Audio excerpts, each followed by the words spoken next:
Hi friends, ఈరోజు చాలా informative video ఉంటుందని ఆశిస్తూ ఇక లర్న్ తెలుగు ఫ్యాక్ట్స్కి సబ్స్క్రైబ్ చేసుకుంటారని మరింత సపోర్ట్ను చేకూరుస్తారని ఆశిస్తూ ఇక ఈరోజు ఒక మహానుభావ హిందూ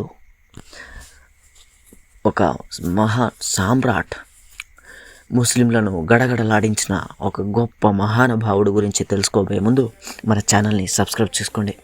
ఇలాంటి ఇన్ఫర్మేటివ్ వీడియో రోజు పెడతాను. ఇక మన వీడియో చివరి దాకా చూడండి, ఇంట్రెస్టింగ్గా ఉంటుంది. వీడియో స్టార్ట్ చేస్తున్నాను. ప్రియమైన మిత్రమా, నమస్కారం. ఈరోజు మనం మాట్లాడుకుందాం మహాన్ యోధుడు, మరాఠా సామ్రాజ్య స్థాపకుడు, హిందూ స్వరాజ్య సంరక్షకుడు,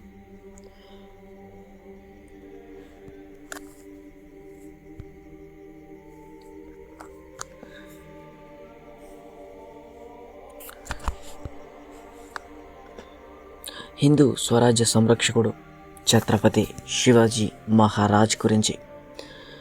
మీరు అడిగినట్టుగా ఆయన పూర్తి జీవిత చరిత్రను వివరంగా చెబుతాను. ఆయన జననం నుంచి మరణం వరకు ముఖ్య ఘటనలు, యుద్ధాలు, పాలన విధానాలు అన్నీ కవర్ చేస్తాను. శివాజీ మహారాజ్ కేవలం ఒక రాజు కాదు, ఆయన ఒక ప్రేరణ, స్వాతంత్ర్య సంగ్రామానికి చిహ్నం మరియు భారతీయ చరిత్రలో అమరుడు. మనం క్రమంగా చూద్దాం, ఆయన బాల్యం నుంచి ఆధునిక వారసత్వం వరకు. మొదట శివాజీ మహారాజ్ జననం మరియు బాల్యం గురించి. ఆయన 1630 ఫిబ్రవరి 19న పూణే సమీపంలోని శివనేరి ఫోర్ట్లో జన్మించారు. కొన్ని సోర్సెస్ ప్రకారం ఏప్రిల్ 1627 కూడా అని చెబుతారు, కానీ సాధారణంగా ఫిబ్రవరి 19ను అంగీకరిస్తారు. ఆయన తండ్రి షోహాజీ భోన్స్లే డెక్కన్ సుల్తానేట్లో మరాఠా జనరల్గా పనిచేశారు మరియు తల్లి జీజాబాయి సిందేఖేడ్ జాధవ్ కుటుంబానికి చెందినవారు. శివాజీ పేరు శివనేరి దేవత శివాయి దేవి నుంచి వచ్చింది. ఆయన బాల్యంలో పూణేలో గడిచింది, ఎక్కువగా తల్లి జీజాబాయి పర్యవేక్షణలో. జీజాబాయి ఆయనకు రామాయణం, మహాభారతం, పురాణాలు చదివి వినిపించి హిందూ సంస్కృతి, ధర్మం, స్వాతంత్ర్య భావనలు నేర్పించారు. ఆయన తండ్రి షాహాజీ బీజాపూర్ సుల్తానేట్లో జాగీర్దార్గా ఉండేవారు, కానీ ముస్లిం రాజుల అణిచివేతకు వ్యతిరేకంగా శివాజీలో బీజాలు పడ్డాయి. 16 సంవత్సరాల వయసులోనే ఆయన స్వాతంత్ర్యం ప్రమాణం చేసి మావళీలు స్థానిక యోధులతో కలిసి స్వరాజ్య స్థాపనకు సిద్ధమయ్యారు. ఇప్పుడు ఆయన యువకుడిగా ఉద్యమం మరియు ముఖ్య యుద్ధాలు చూద్దాం. 1640లో శివాజీ మహారాజ్ తన తండ్రి జాగీర్లోని పూణే, సూపా ప్రాంతాలను నియంత్రించడం మొదలుపెట్టారు. 1646లో రోహిరేశ్వర్ ఆలయంలో మావళీలతో స్వరాజ్య ప్రమాణం చేశారు. ఆయన గెరిల్లా యుద్ధ తంత్రాలు, గెరిల్లా వార్ఫేర్ అని అంటారు, ఉపయోగించి బీజాపూర్ సుల్తానేట్ ఫోర్ట్లను స్వాధీనం చేసుకున్నాడు. టోన్, చకన్, కొండానా వంటివి. 1659లో అఫ్జల్ ఖాన్ బీజాపూర్లో జనరల్ను ప్రతాప్గఢ్ యుద్ధంలో వధించారు. ఇది ఆయనకు పెద్ద విజయం మరియు మరాఠాలు బలపడ్డారు. తర్వాత మొఘల్ ఎంపరర్ ఔరంగజేబు ఆయనపై షైస్తా ఖాన్ మొఘల్ జనరల్ను పంపాడు. 1663లో శివాజీ మహారాజ్ పూణేలో షైస్తా ఖాన్పై ఆకస్మిక దాడి చేసి అతని వేళ్లు నరికారు. ఇది మొఘల్ సామ్రాజ్యానికి పెద్ద దెబ్బ. ఇప్పుడు 1664లో సూరత్ దోపిడీ చేసి మొఘల్ సంపదను స్వాధీనం చేసుకున్నారు. కానీ సవాళ్లు కూడా ఎదుర్కొన్నారు. 1665లో ముఘల్ జనరల్ రాజు జై సింగ్తో పురందర్ ఒప్పందం చేసి 23 ఫోర్ట్లు ముఘల్లకు ఇచ్చారు.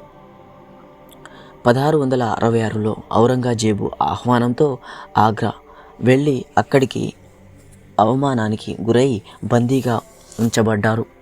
కానీ ఆయన తన తెలివితేటలతో బుట్టల్లో పండ్లు పంపుతున్నట్టు నటించి తన కుమారుడు సాంబాజీతో కలిసి తప్పించుకున్నారు. ఇది చరిత్రలో ప్రసిద్ధమైన ఎస్కేప్. 1525 అంటే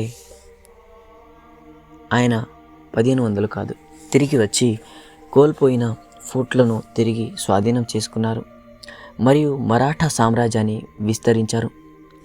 ఆయన పట్టాభిషేకం మరియు పాలనా విధానాలు 1674 జూన్ 6న రాయ్గఢ్ ఫోర్ట్లో ఆయన ఛత్రపతి అంటే స్వతంత్ర రాజుగా పట్టాభిషేకం చేసుకున్నారు. ఇది మరాఠా సామ్రాజ్య అధికారి స్థాపన. ఆయన పాలనలో ప్రధాన మండలి 8 మంత్రులు మండలి ఏర్పాటు చేశారు. ప్రధానమంత్రి, పేష్వా, ఆర్థిక మంత్రి, అమాత్య, సైనిక అధికారి, సేనాపతి వంటివి.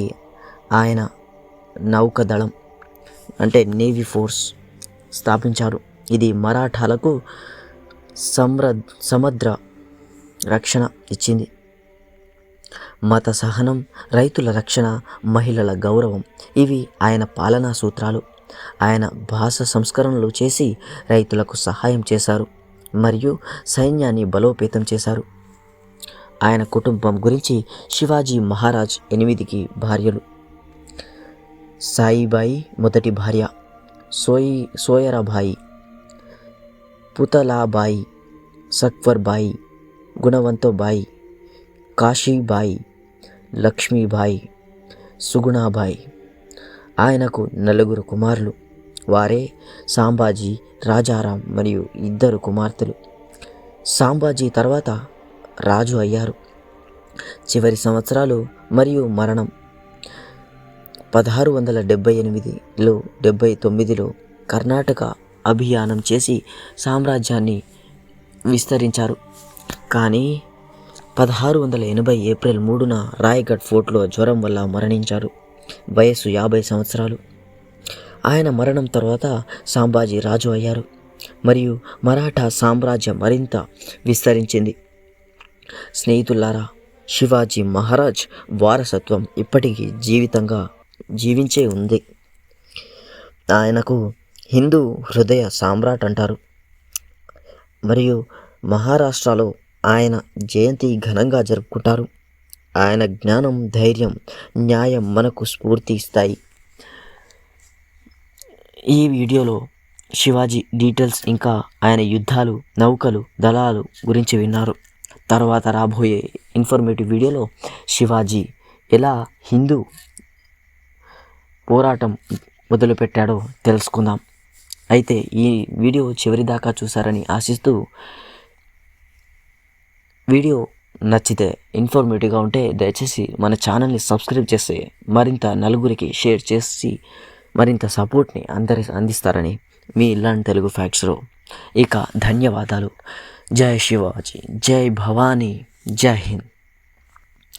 మరో వీడియోతో మీ ముందుకు వస్తాను.